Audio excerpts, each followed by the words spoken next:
Today's rhythm exercise is focused on the simple time signature 416. This is part 5 of 11.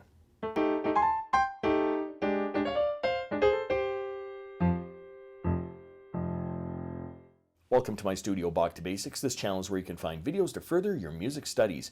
Now, while I count the number of trees in Central Park using the Google Maps, well, let's read some rhythms.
If you found this video helpful, click like or subscribe, or visit my Patreon page linked in the description below for early access to videos like these and, well, whatever else I'm doing over there. Thanks for watching. I'm just a music teacher having fun. Catch you on the next one.